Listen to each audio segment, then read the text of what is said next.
सत्य स्वयं से आए तो मुक्त करता है और स्वयं से ना आए तो और भी गहरे बंधनों में बांध देता है। सिखाए हुए सत्यों से अधिक असत्य और कुछ भी नहीं होता है और ऐसे उधार सत्य जीवन में अत्यंत पीड़ादायी स्वविरोध पैदा कर देते हैं। जो हम कहते हैं सिर्फ कहते ही नहीं, हम सोचते हैं कि हम चाहते हैं, फिर भी वैसा जीवन में घटित नहीं होता, तो जरूर कहीं कुछ बड़ी भूल चूक है। मिट्टी के दिए कथा नंबर 17। सच में स्वतंत्र होना है? प्रश्न चिन्ह। धर्म धर्म धर्म धर्म का कितना विचार चलता है, लेकिन परिणाम क्या है? मैं जिसे सुनता हूँ वही शास्त्र वचन उद्धृत करता है, लेकिन परिणाम क्या है? मनुष्य निरंतर दुख और पीड़ा में डूबता जा रहा है और हम हैं कि अपने सीखे हुए सिद्धांत दोहराए जा रहे हैं। जीवन प्रतिक्षण पशुता की ओर झुकता जा रहा है और हम हैं कि पत्थरों के पुराने मंदिरों में सदा की भांति सिर झुकाए चले जा रहे हैं। शब्द मृत शब्दों में हम इतने घिरे हैं कि शायद सत्य को देखने की क्षमता ही हमने खो दी है।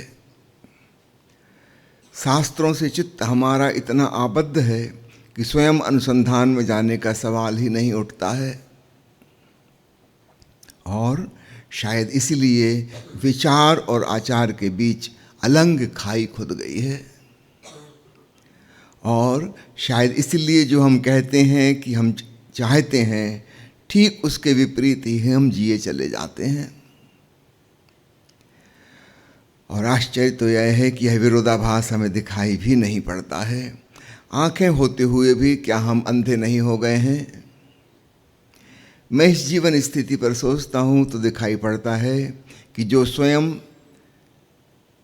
सत्य को उपलब्ध ना करे तो ऐसी ही उलझन में वह उलझ जाता है।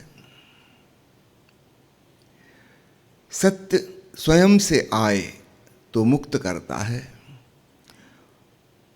और स्वयं से ना आए तो और भी गहरे बंधनों में बांध देता है। सिखाए हुए सत्यों से अधिक असत्य और कुछ भी नहीं होता है और ऐसे उधार सत्य जीवन में अत्यंत पीड़ादायी स्वविरोध पैदा कर देते हैं। एक पहाड़ी सराय में एक पाला हुआ तोता था। उसके मालिक ने जो उसे सिखाया था वह उसी को दिन रात दोहराया करता था। वह हमेशा कहा करता था, स्वतंत्रता स्वतंत्रता स्वतंत्रता। एक यात्री उस सराय में पहली बार ठहरा था। उस तोते की वेदना भरी वाणी उसके मर्म को छू लेती थी। वह भी अपने देश की स्वतंत्रता के युद्ध में अनेक बार कैद में रह चुका था और तोता जब उस पहाड़ी के सन्नाटे को तोड़कर कहता, स्वतंत्रता स्वतंत्रता स्वतंत्रता, तो उस यात्री के हृदय के तार झंझना उठते थे। उसे अपने कैद के दिनों की स्मृति हो आती और स्मरण हो आता कि ऐसे ही तो उसकी अंतरात्मा भी चिल्लाती थी, स्वतंत्रता स्वतंत्रता स्वतंत्रता। रात्रि हो गई तो वह यात्री उठा और उसने स्वतंत्रता के आकांक्षी उस तोते को उसकी कैद से मुक्त करना चाहा। यात्री तोते को उसके पिंजरे से बाहर खींचता था, लेकिन तोता निकलने को राजी न होता था। इसके विपरीत अपने सींचों को पकड़कर वह चिल्लाता था, स्वतंत्रता स्वतंत्रता स्वतंत्रता। बड़ी मुश्किल से वह यात्री तोते को बाहर निकाल पाया। उसे आकाश में उड़ाकर वह निश्चिंत होकर सो गया, लेकिन सुबह उठकर ही उसने देखा कि तोता अपने पिंजड़े में आनंद से बैठा है और चिल्ला रहा है, स्वतंत्रता स्वतंत्रता स्वतंत्रता। इस छोटी सी कथा के माध्यम से ओशो एक अद्भुत तथ्य की तरफ इशारा कर रहे हैं। जो हम कहते हैं सिर्फ कहते ही नहीं, हम सोचते हैं कि हम चाहते हैं, फिर भी वैसा जीवन में घटित नहीं होता, तो जरूर कहीं कुछ बड़ी भूल चूक है। जो हम चाहते हैं उसके ठीक विपरीत हम कुछ कर रहे हैं। वरना ऐसी दुर्घटना क्यों घटती। तो एक बार अपने भीतर झांकना और इस बात के प्रति सजग होना बहुत जरूरी है। वास्तव में मैं जो चाहता हूं, जो मेरे विचार हैं, क्या मेरा आचार और व्यवहार उसी दिशा में है। और आप हैरान होंगे कि हमारा आचरण, हमारा व्यवहार, हमारी वाणी, हमारे कर्म सब बिल्कुल विपरीत दिशा में है। तो परिणाम तो हमारे कर्मों का आएगा। विचार का परिणाम कैसे आएगा? विचार तो बड़ा सूक्ष्म और बारीक है और केवल मस्तिष्क में घूम रहा है। और कर्म हमारे जीवन को आच्छादित किए हुए है, वो ठोस है, स्थूल है, उसके परिणाम आएंगे।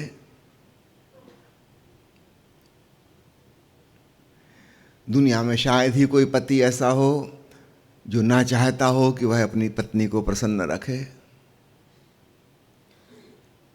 ईमानदारी से चाहता है।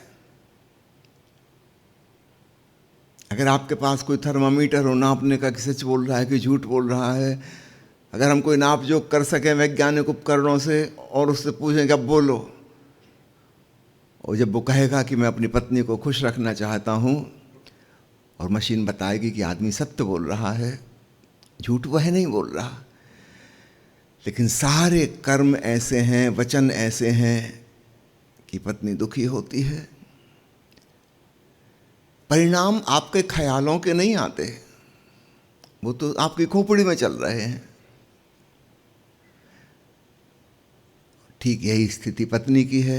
उससे पूछो कि आप अपने पति को, अपने परिवार वालों को, बच्चों को खुश रखना चाहती हैं, कहेगी निश्चित ही, मैं पागल हूं क्या? कौन स्त्री ना चाहेगी कि उसके परिवार में सब प्रसन्न रहें? मगर जो क्रियाकलाप वो करती है और जिस प्रकार की वाणी का वह प्रयोग करती है, वो इसके ठीक विपरीत दिशा में जाते हैं और परिणाम उन्हीं का आएगा।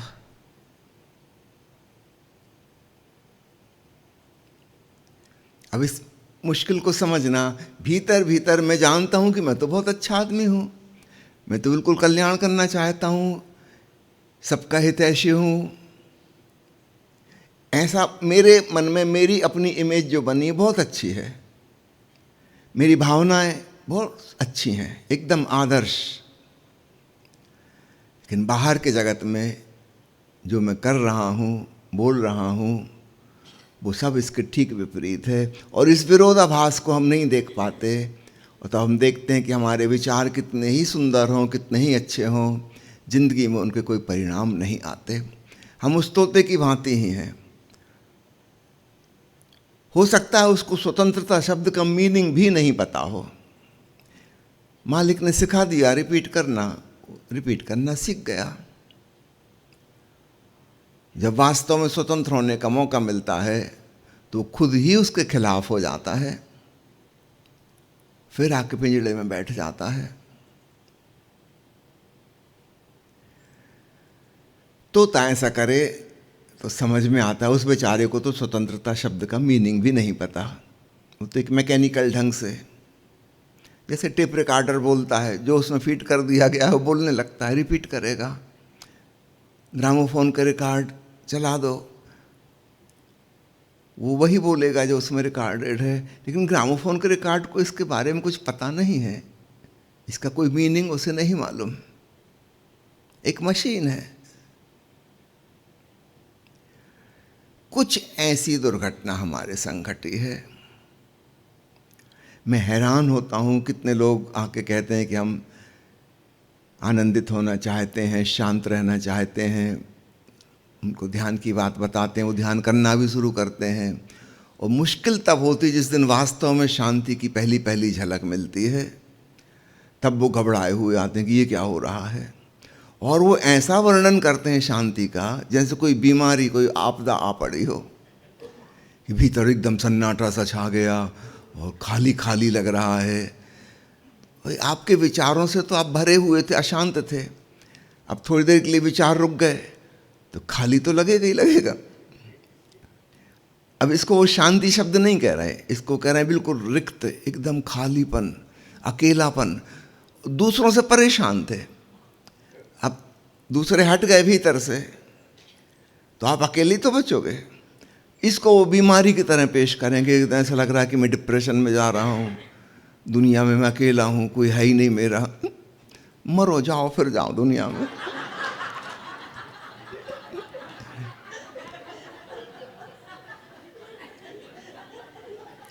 इस दुनिया में कभी कोई किसी का हुआ है? तुम खुद सोचो, तुम किसी के हो,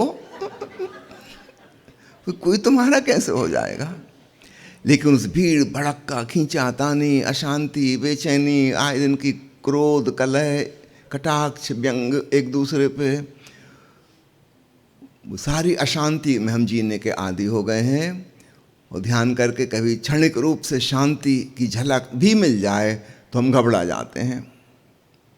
बहुत लोग ध्यान करना छोड़ देते हैं, इससे भला तो हम पहले ही थे। हम चाहते हैं कि हम आनंदित हों। आनंद का मतलब होता है बिना किसी वजह के, बिना किसी कारण के प्रसन्न। अगर ऐसा होगा तो दूसरे लोग तो आप पे शक करेंगे कि पगला गए हो, आपको खुद ही डाउट होगा कि हो क्या रहा है, कुछ गड़बड़ हो गया। मैं जिंदगी भर का दुखियारा, हर छोटी छोटी चीज में उदासी की वजह ढूंढ लेता था, और 2-3 दिन हो गए कुछ समझ में नहीं आ रहा, ऐसा लग रहा है कि हंसी छूट रही है। आप खुद ही डॉक्टर के पास पहुंच जाओगे कि डॉक्टर साहब देखिए जरा। बिना किसी कोई वजह होती तो समझ में आता कि नई कार खरीदी है तो प्रसन्न हो, कोई नया मित्र बन गया है तो प्रसन्न हो, कोई स्वादिष्ट भोजन किया इसलिए प्रसन्न हो। आप कहोगे डॉक्टर से कि कारण वारण कुछ नहीं है, बस मैं प्रसन्न हूं। डॉक्टर भी कहेगा चलो भर्ती करते हैं। तो कोई गंभीर मामला है। तो हम कहते जरूर हैं कि मैं आनंदित होना चाहता हूं, किसी पे डिपेंडेंट ना रहूं, अकारण प्रसन्न रहूं। जब ऐसी घटना घटेगी तो हम ही उसके सबसे बड़े दुश्मन होंगे, हम उसको होने नहीं देंगे। नसरुद्दीन की आदत थी, रोज डॉक्टर के पास पहुंच जाता, उसका दिमाग खा जाता था, ये तकलीफ वो तकलीफ, जमाने भर की जितनी बीमारियां गूगल से सर्च कर ले सब लेके पहुंच जाए कि यही हो रहा है, अब आप इन्वेस्टिगेट करिए, जांच करिए। डॉक्टर भी थक गया था, पक्का पता है मानसिक रोगी है, लेकिन नसरुद्दीन भी बिल्कुल नियम का पक्का, रोज के रोज पहुंच जाता क्लिनिक में। एक दिन डॉक्टर ने उसको टालने के लिए कहा कि तुम ऐसा करो, कहीं हिल स्टेशन पे चले जाओ, यहाँ पॉल्यूशन बहुत है, उसी की वजह से तकलीफ हो रही है, क्योंकि इन्वेस्टिगेशन में कोई खराबी और निकलती नहीं है, तो किसी को तो दोष देना होगा, चलो अपन पॉल्यूशन को दोष देते हैं। कुछ हिल स्टेशन पे चले जाओ, शुद्ध हवा, जलपान बदलेगा, स्वस्थ महसूस करोगे। नसरुद्दीन का ठीक। अगले ही दिन वो चला गया, और शाम को हिल स्टेशन से फ़ोन आया कि डॉक्टर साहब यहाँ आके तो बहुत अच्छा लग रहा है, एकदम मज़ा आ गया, ऐसा लग रहा कि पहली बार मैं जिंदा हूँ। अब बताइए कौन कौन सी जांच करानी है।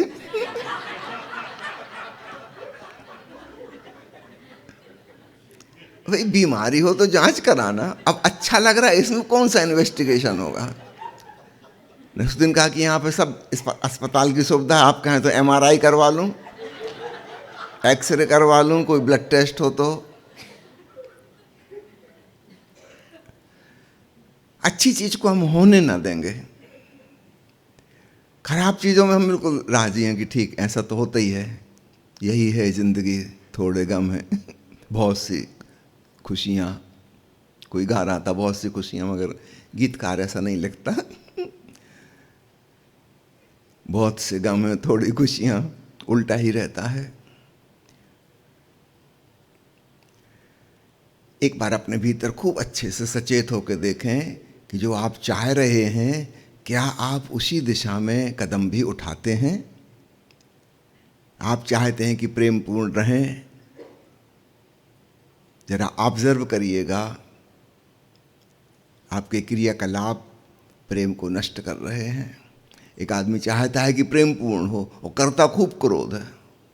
जब देखो तब डांटता डपटता रहता है, ऑर्डर देता रहता है, नुक्स निकालता रहता है, हर एक की गलतियां निकालता रहता है। और इसको भी वो समझता है प्रेम है। अगर गलतियां बताएंगे नहीं तो सुधरेगा कैसे? उसी का कल्याण करना चाह रहे हैं। ठुकाई पिटाई भी कर सकता है वो उसी के कल्याण के लिए। नसरुद्दीन अपने बेटे को पीट रहा था। वो कहता जा रहा था कि तेरी भलाई के लिए, ताकि तू अच्छा जीवन जी सके भविष्य में। बेटे ने पूछा कि क्या आपके पापा भी आपको इसी प्रकार सुधारते थे? नसरुद्दीन को और गुस्सा आया, 2-3 थप्पड़ और लगाए। बोले मैं तो कुछ भी नहीं हाथ से मार रहा हूँ, मेरे पापा तो जूते से मारते थे। और उनने कसम रखी थी जब तक जूता टूट ना जाए तब तक मारते थे। तो बेटे ने पूछा कि क्या दादाजी के पिताजी उनको भी ठोंकते थे? नसरुद्दीन का हाँ। उस बच्चे ने कहा कि हमारे खानदान में ये जो अत्याचार की प्रथा है और कब तक चलती रहेगी? ये दादागिरी कब बंद होगी? वो कह जरूर रहा है अभी, बड़े होके वो भी यही करेगा जो बाप दादे करते चले आए। हर सास कभी बहू थी और भली भांति जानती थी उसने कौन कौन से कष्ट भोगे हैं, और वो पूरे वही कष्ट अपनी बहू को भुगवाएगी। अब उस कम से कम उसको तो दया आनी चाहिए कि जो मेरे संग हुआ वो आगे ना हो। नहीं, वो पूरा बदला लेगी, बल्कि अपनी सास से भी ज़्यादा खतरनाक सास वो बनकर दिखाएगी। कैसी दुनिया है! हम बातें करते हैं प्रेम की और भीतर से तहे दिल से हम चाहते हैं कि हो, और हम ही नहीं होने देंगे। हम चाहते हैं शांति हो, आनंद हो। हिंदुस्तान पाकिस्तान की शांति वार्ताएं कब से चल रही हैं? सन 1947 से। जब भी होता है तब युद्ध होता है, बम विस्फोट होते हैं। शांति की वार्ता चलती, बस वो बातचीत में खूब अच्छा लगता है। रिप्रेजेंटेटिव बैठे हैं, चाय नाश्ता कर रहे हैं, शांति की बातें कर रहे हैं, अखबारों में खबर छप गई। यहाँ शांति वार्ता कर रहे हैं, उनके देश में बमों का निर्माण चल रहा है। अगला कदम उठाने की तैयारी है कि अब मजा चखाते हैं।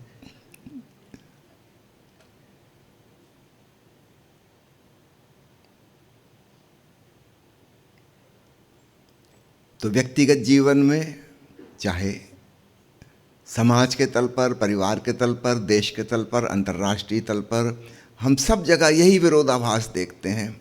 बातें खूब अच्छी अच्छी, और ऐसा लगता है कि हम ईमानदारी से चाहते हैं, हम झूठ नहीं बोल रहे हैं, मगर परिणाम कुछ नहीं होता। विचारों के परिणाम नहीं होते, कृत्यों के परिणाम होते हैं। स्वतंत्रता के बारे में एक बात और, एक स्वतंत्रता तो वह है जो दूसरे से मिलती है।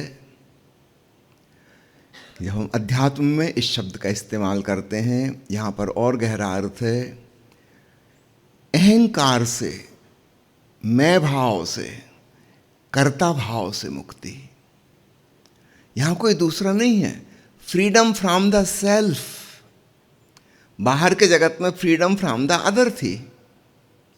दूसरे ने हमें गुलाम बनाया था, उन जंजीरों से हम छूटना चाहते थे। जब हम अध्यात्म में इसी शब्द का इस्तेमाल करते हैं, यहाँ बंधन बनाने वाला कोई अन्य नहीं है, हमारे ही मन ने अहंकार का जाल बुना है। अपनी ही कामनाओं की जंजीरों में हम बंधे हैं, अपनी मर्जी से।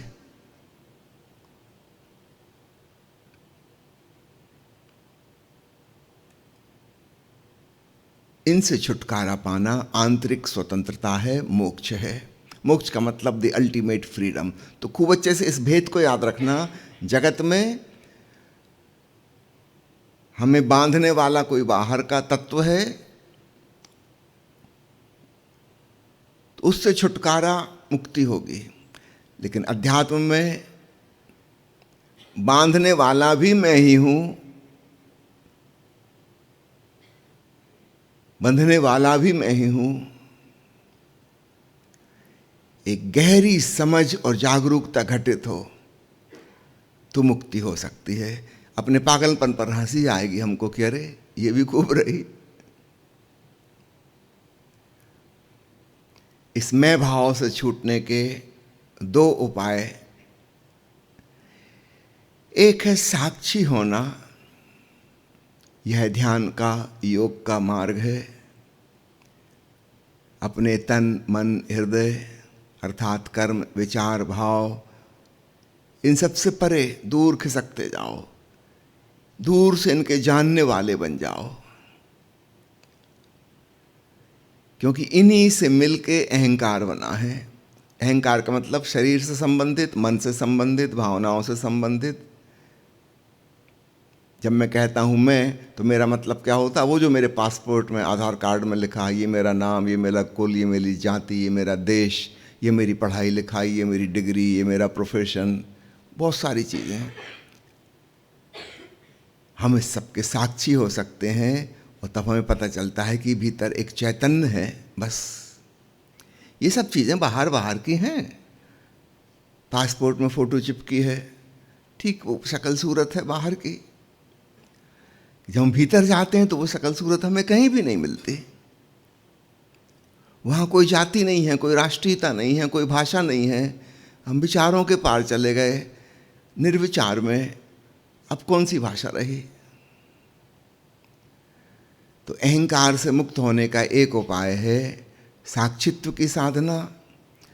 दूसरा इससे सरल उपाय है, वो है समर्पण। हम खुद जानबूझकर अपनी तरफ से छोड़ देते हैं अस्मिता को। गुरु चरणों में, प्रभु चरणों में कुछ भी बहाना हो सकता है। असली बात है वो मैं भाव छूट जाए। यह एक सरल उपाय है। निश्चित रूप से साक्षी होना सरल उपाय नहीं है। बहुत साधना पड़ेगा। समर्पण सरल और सुगम उपाय है। इसमें कठिनाई ये है कि भावपूर्ण लोगों की गिनती क्रमशः कम से कम होती जा रही है। प्राचीन युग में लोग ज़्यादा भावुक और हार्दिक और संवेदनशील हुआ करते थे। बुद्धि का विकास नहीं हुआ था, विज्ञान का विकास नहीं हुआ था, शिक्षा प्रणाली फैली नहीं थी। अधिकांश लोग छोटे छोटे गांवों में रह रहे थे, छोटे छोटे कस्बे, बिना पढ़े लिखे। हृदय काफ़ी विकसित था, बुद्धि कम विकसित थी। फिर धीरे धीरे ये प्रपोर्शन बिगड़ गया। विशेषकर पिछले 100-125 सालों में बुद्धि का विकास बहुत हो गया और इसी रेशियो में हृदय बिल्कुल रूखा सूखा हो गया। कहीं आपने देखा कहीं प्रेम की कोई पाठशाला है? कहीं भी नहीं। सब जगह प्रतियोगिता सिखाई जा रही है, स्पर्धा सिखाई जा रही है, महत्वाकांक्षा सिखाई नहीं, दूसरे के से आगे निकलना है, नंबर 1 होना है। ये सारी बातें प्रेम के खिलाफ हैं और यही सिखाई जा रही हूँ 25-30 साल तक। गहरी ट्रेनिंग हो जाती है अहंकार की। तुम्हें कुछ करके दिखाना है। प्रेम की, करुणा की, दया की, स्नेह की, ममता की, वात्सल्य की तो कहीं कोई शिक्षा हो नहीं रही। भाईचारा तो कहीं सिखाया नहीं गया। हमारा हृदय बिल्कुल उपेक्षित और भावपूर्ण होने से विपरीत जितनी चीजें हो सकती हैं वो सब सिखाई गई और लंबे समय तक उसी की ट्रेनिंग चली। धीरे धीरे भावुक लोगों की गिनती ही बहुत कम होती जा रही है। तो आज की तारीख में समर्पण भी उतना ही कठिन हो गया है, बराबर है। न हम साक्षी होने में सफल हो पाते हैं, न छोड़ने में, समर्पित होने में सफल हो पाते हैं। बहुत ही अधकचरा स्थिति हो गई। इस कठिनाई को भी समझना।